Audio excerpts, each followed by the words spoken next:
Good evening, ladies and gentlemen. It's your host, Malik Washington. How's everyone doing this fine day or evening wherever you all reside? I hope everything is well and pray for you all any and every trait that will help you to have increased likelihoods of success, love, adventure, and anything that you deem to be important or that you want to do with your life, whatever that may be, right? Um, I'm coming here and I'm probably going to be doing more content than I typically do since I have time and I'm in transition. So I think to myself, why not, right? Let me give you all some perspective on things, or let me get some conversations rolling, assuming you all want to participate or even have conversations with me personally about some of these topics I come up with. If they're too boring for you, then just move past it. Go to the next video. Go to something that actually stimulates your mind. But if you enjoy conversations that make you think a little bit differently, or you can kind of take certain principles of these videos and you can apply it to your own life, hey, if it works, then wear that shoe and put it into practice. But I like the making people think. So that's what I'm here to do. I'm here to give you all some perspective. I would have a monologue for you all, but I don't think there's really too much I have to say, which is a first. I typically do start off with monologues, which is pretty interesting, but not this time. But I guess I'm getting straight to the point, which is great. So anyway, without further ado, let's get started. So today's episode is going to be about grace versus accountability. Now, for many of you, I'm pretty sure some of you already maybe have an idea of what either grace and accountability are, right? But just to set the precedent here for this episode, I'll give you the definition. So what is grace? Well, grace as we know it is a form of unmerited favor. It's a form of divine, a divine giving of sorts, if that makes any sense. So from a biblical perspective, grace comes from the word kin. Kin, from the ancient Hebrew. Kin is the word, or kahin. It essentially means favor and the giving of that favor in a very, in a gratuitous yet in a humbling way, right? Grace is not something that's high strung. It's not something that's considered to be immaculate or flawless, or something that is of high regard. What grace essentially is, it's kind of the humbling of oneself to grant you a sort of favor that typically isn't granted from someone on that particular level. That grace could be in the perception of mercy. It can be within the perception of giving one the benefit of the doubt, allowing one the ability to basically forward their life in spite of the fact that it's not necessarily merited, or it's grounded within the lines of whether if I should do this on a right or wrong basis.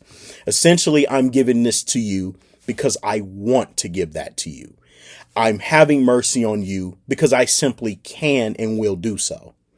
And that's what essentially grace is all about, right?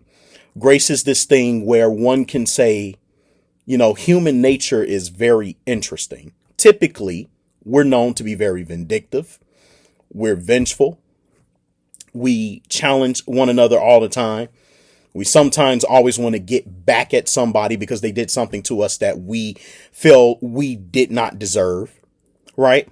That's typical human psychology. However, some humans have the ability to actually show mercy or grace.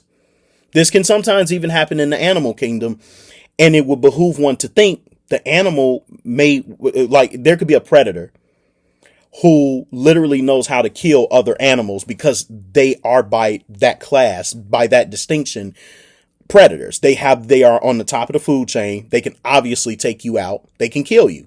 You're a part of the Hunger Games. However, there could be instances where by some stretch of the imagination, another animal who is more powerful than other animals can seem to show mercy or grace to said animals, which is very interesting, particularly prey. Now, how that happens, we don't know. It could be evolution. It could be a mere happenstance. It could be coincidence. Who knows? But sometimes the unordinary happens.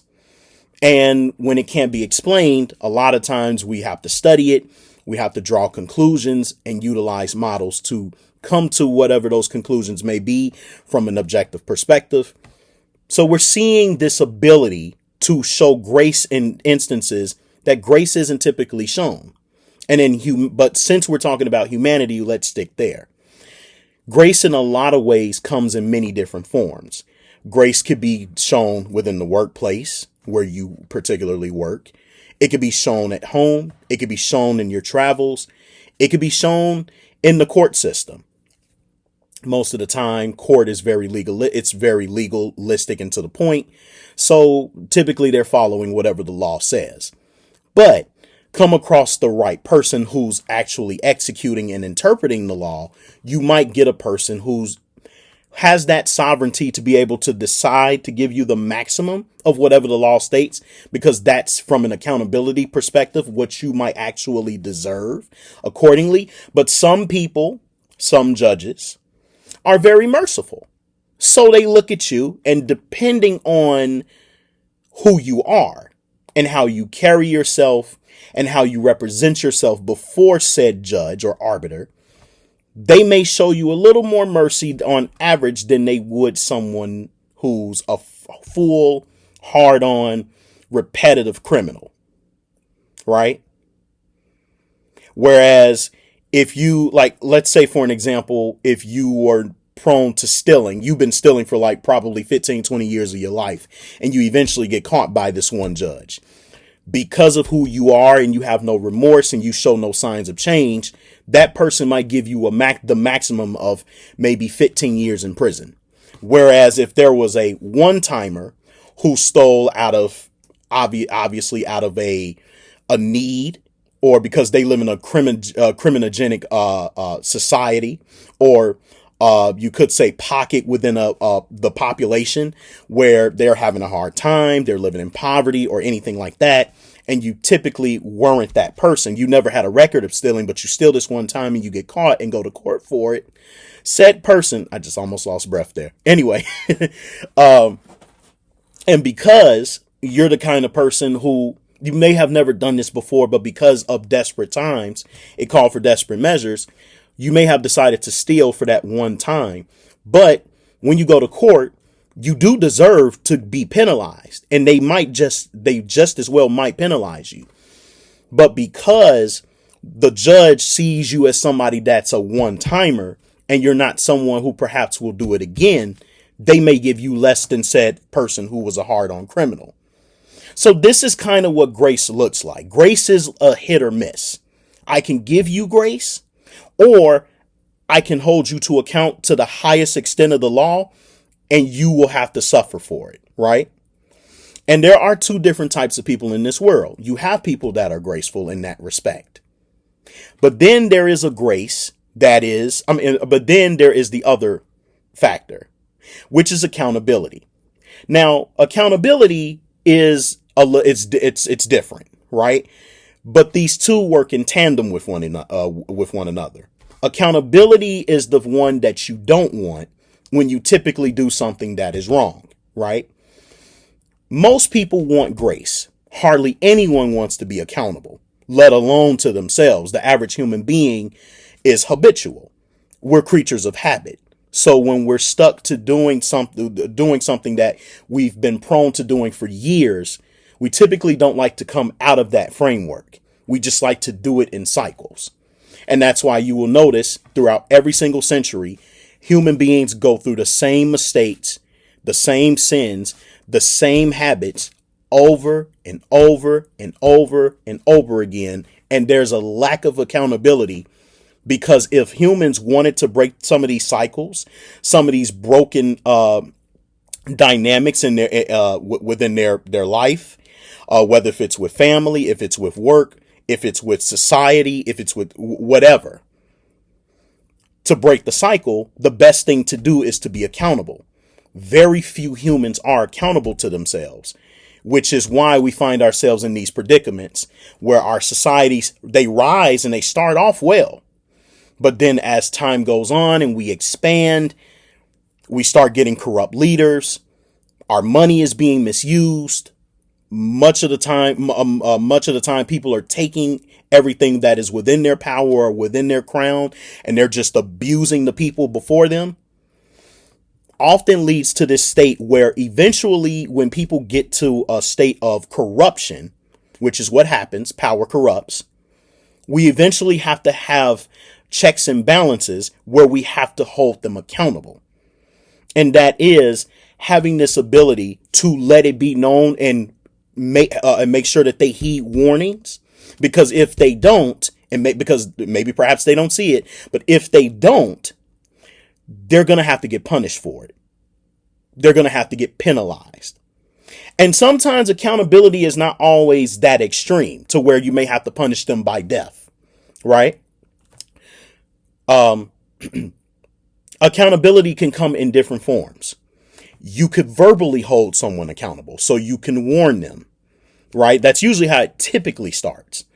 And they can have multiple warnings. It doesn't just have to be one warning. It could be multiple warnings. You could even say it's a form of grace, right?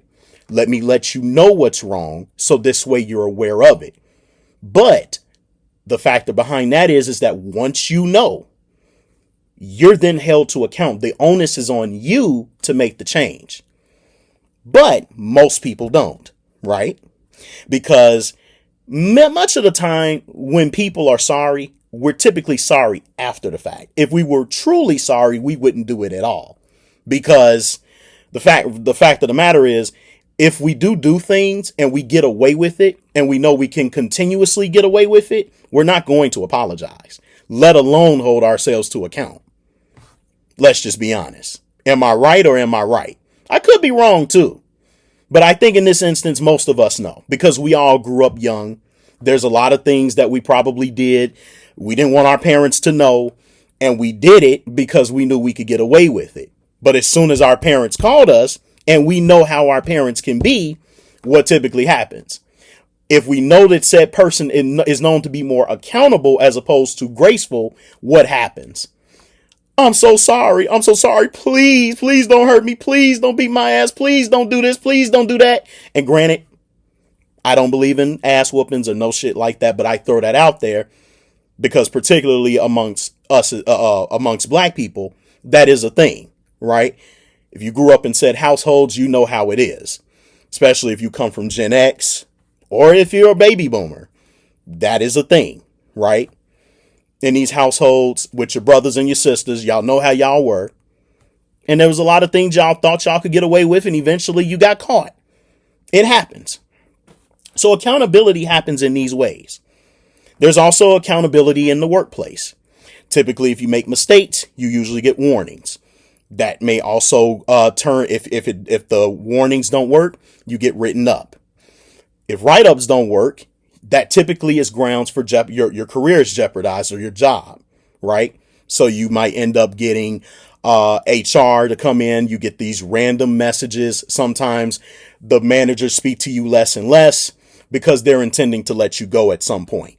So the accountability starts to ramp up.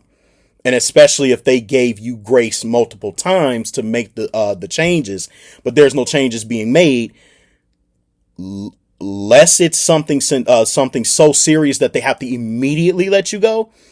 If they gave you multiple chances for the things that were more minor and it just you had to have receipts, eventually termination. That's it. Termination, right? They can't beat you for the mistake. So obviously they have to do the legal thing, which is to simply let you go. It's nothing but unless, with exception to discriminatory practices and things of that nature, they will have to legally let you go because you're not doing what they're asking you to do. Accountability comes in that way. I honestly wish there was accountability for what was done to me by Reed Smith. And I tried to find every angle to figure out if I could hold them to account in some respect. But the best accountability that I could give was to obviously give them harsh criticism for how they treated me during that process. Neither here nor there, though. It is what it is. We're moving forward from that. The bottom line is, so these are the two different pictures that you're getting from grace and accountability. But can there be times where there's too much grace and too little accountability, or too much accountability and too little grace? Absolutely.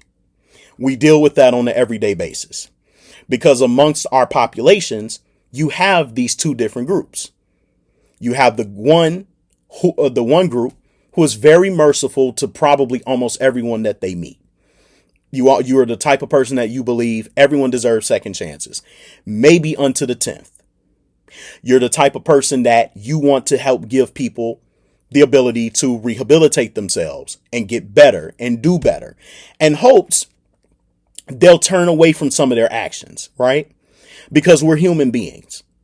Everyone needs some degree of grace because we all screw up from time to time. If there was no grace and there was strictly accountability, I don't think we all could live properly, right? Because at every given turn, it's like, man, this is not living. I made a mistake. Does this have to be so extreme that my life has to end because I might have gotten hungry one day, so I decided to maybe grab an apple or something to temporarily help me? Or what if I was a diabetic and my sugar was low and I'm in the store and I need something quick and I need to get maybe some orange juice or a tangerine or something to help me kind of level my sugar? I'm willing to pay for whatever it is that I drunk or whatever or ate. But said person caught me and immediately it was like, you got to get out of our store or we're going to have you arrested. And it's like, whoa, this is extreme. I understand I might have took something and I didn't pay for it, but I'm willing to pay for it. And that person that's so super accountable, they may say, no, to hell with that. We're going to arrest you. It's like, whoa, that's insane. I'm a diabetic. I could potentially die if I don't do something quick. I'm not in my home, right? Could be due to, obviously you don't have your medication. Could be that you don't have something as a backup of your own that came from your home. So this is a dire straits type of dynamic. And so sometimes that does happen, right? There are extreme situations where sometimes we're not showing enough mercy, but then there are other factors when we're allowing too much mercy to happen and there's very little accountability. Take for a perfect example here in the city of Chicago. I would say that this is a city this is a state like a lot of various states that shows a lot of mercy to people for crimes of which it could be from the most minor to the major crimes. And a lot of people get slaps on the wrist for some of these crimes that they commit. One of the things we particularly deal with a lot here is these teenage takeovers, where a lot of these young kids are going downtown. They're running around in the streets. They're vandalizing cars. They're stomping out people. They're messing with the tourists. They're terrorizing them. They're doing all these different things. When it came out that these things were happening and it was addressed to Brandon Johnson felt that we were demonizing them because people were asking the question, and it didn't matter if they were black or white. Where are the parents? Why aren't the parents being held to account for this? Why are these children able to get away with this? But you don't want us to demonize these very children who are coming out being irate, being belligerent, being rude and obnoxious, and there's no accountability for it.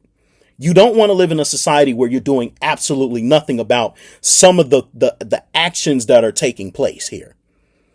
Whether if it's carjackings, if it's the killing of people. Matter of fact, we just had an illegal immigrant that just killed a young lady who was a citizen here. And I think she was going to Loyola. And the mayor's response, the governor's response to it, absolutely horrible. They put the onus on Donald J. Trump and his immigration policy, but not the fact that you're keeping someone here, allowing them to stay here in spite of the fact that they're illegal. They're illegal. Not on top of that, they're committing crimes against U.S. citizens. But there's no accountability for it because for some odd reason, These two people in power are finding some kind of political motive behind holding illegals here. And the fact of the matter is that, hold on, give me 1 second here. I just want to make sure. Okay, there we go. No. So the fact of the matter here is there's a lack of accountability within this city, whereas we're not willing to hold people who are not even citizens of our state, let alone the country itself, to account that you don't belong here. And the fact that you're trying to come here and you're bold enough to, well, for one, contest our resources, but two, you kill our people who are U.S. citizens, and the people that are U.S. citizens that are in power are allowing you to just terrorize us, I think is absolutely insane. So there's a lack of accountability in some of these instances. And the question that has to be asked is, when does grace apply? When does accountability apply? And these things are obviously on a case-by-case basis. Take, for an example, from a biblical standpoint, look at what happened with David and King Saul. King Saul, at every single chance and opportunity that he could, he tried to kill David. He did not like David for some strange reason. In his spirit, he felt compelled to actually try to take David out. Spiritually, he was a wicked man. He didn't like him. But by some stretch of the imagination, Yahweh gave David the ability or the chance to actually do something to King Saul. He opened up this window. King Saul was in the cave. I think he went to, if I'm not mistaken, he went to go relieve himself. But this and the men of David actually saw him. They spied on him, and they saw that David had, there was a moment where David could actually kill him. And they told David, this is your moment. You can go and do something. He did. He cut a piece of Saul's robe, and later he came to Saul and he pretty much told him, he said, I could have killed you. I could have taken you out. However, the reason why I did not do it is simply because you are the king of Israel. You still lead these people, and you are God's anointed. Therefore, I won't kill you. And granted, the average human being would have said, no, fuck that. I'm going to kill this man, because for years, he's tried to kill me. For years, he's made my life a living hell. For years, he's done all these things. The human mind, and he would have had every right to do it. Granted, he would have had every right to do it. But in David's mind, he was logical enough to somehow, some way rationalize this sentiment. You're the king. It would destabilize Israel. I don't want to put Israel through that. Therefore, the people have their king. I won't take you out. But you know what Saul said to him? Saul said, David, you are better than I, because if I were in your shoes, I would have did otherwise. And that's perhaps is true. He likely would have done it because, again, like I said prior, he actually intended to kill David. He found all kinds of ways to do it, but his traps always messed up. Because again, David is God's anointed as well. In fact, Yahweh said, David is after his own heart, despite some of the very grave sins that David committed. You take the other forms of grace, where even the Yahweh himself, he found favor in Noah, but he didn't find favor in his own in the generation of that time frame. The people of the world were wicked. To God, these people didn't really deserve grace. That's why he ended up flooding the earth. And the idea is that he found favor in Noah because Noah was obedient to him. Noah did things that he was supposed to do. He followed through. These people in the world, though they were forewarned about the destruction that God was bringing to the world, they mocked Noah because they thought Noah was crazy. Towards the end, however, I surmise that after they realized that the earth would not stop raining and it was beginning to flood, they wanted to come onto that ark. And I surmise that Noah couldn't let them in there upon it being closed because he tried to help them. They didn't want it. They looked at him as batshit insane. We see grace is found. And again, I want to reiterate this. Grace is not something that started with Jesus Christ. Grace has always been here. And that's the idea. And even in the real world, grace has always been here. The question I propose to any of you all who live in this world, who live in this life, and you're going through your day to day, where does grace apply? Where does accountability apply? In the instance of David and Saul, we see there is grace, but there was also accountability because David warned him. I could have done this, but I didn't because my rationale is overriding my lack of reasoning. Because instinctively, yeah, immediately off with your head. I'm taking you out. No doubts about it. But rationale kicks in and it says, I'll give you grace. But if you keep coming after me, it's on. You keep continuing down this path that you're going, it's over. In some instances, we give it to the Creator. Many people are taught that vengeance is not mine, says the Lord. But there are times where you are granted an opening to do something to someone. The question will remain is, what comes to that? Is it your sense of reasoning? Or is it your instinct? Now, to be honest, in every single situation, sometimes it's not smart to resort to your instinct. Because guess what's behind that? Consequence. There is accountability. So for as much as there is objective accountability to do harm to you, if you feel like your instinct supersedes your rationale, there may not be any grace for you. So bear that in mind. Behind every decision you make, there's a positive, but there's also a negative. And in a lot of these ways, when you're talking about grace and when you're talking about accountability, the question becomes, what matters to you most? The best way I look at it is like this, for both sides. Put yourself in the shoes, relatively speaking, no religion behind it or anything.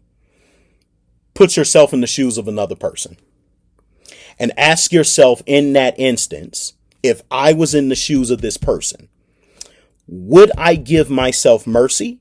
Would I want the person that I've committed an offense to? Would I want them to give me mercy in this situation? Or would I want them to hold me to account? As simple as that. Would I want them to show me mercy, knowing that I may or may not change? Or would I want them to hold me to account because in the end, I have no regrets. I made my decision, and that's simply what it is. Now, a lot of times, if you do believe in accountability, then it would stand to reason that if you do something wrong, accountability should come to you as well. It's only fair. And if you give grace, then grace will be bestowed upon you by some people you may have offended at some point or will offend at some point. It all depends. And sometimes, of course, it can work in reverse. You can give grace to people and they don't give grace to you at all. Those kinds of people are assholes. Because granted, if something happened to them, they would want someone to be graceful to them. But you want to put all the accountability on everyone else because you deem yourself, I guess, greater than others. I don't know. But that is something for you to think about. Which one do you fall in? Are you more of a graceful person than you are accountable? Are you more of an accountability person than you are graceful? Or are you somewhere in the middle? Do you apply grace where it matters? Do you apply accountability when it matters? Do you use them in tandem? Because sometimes you can still hold people accountable while also being graceful to them. That's one thing you do have to realize. Some things don't have to always be on the extreme. It can be right in the middle. And as long as you keep things in alignment and you pay attention to every detail and then come up with that conclusive result, assuming you have enough discernment, you will make the proper decision to apply it where it matters. There's levels to everything, but you choose which one you side with, grace or accountability, red pill, blue pill, or maybe a little bit of both and it's purple. Who knows? But I'll leave it right there. My name is Malik Washington. I hope you enjoyed this episode and you took something from it. Have a good day or good night wherever you reside, and I thank you for listening if you got this far. Stay tuned until the next episode, and with this I say peace. Have a good night, people.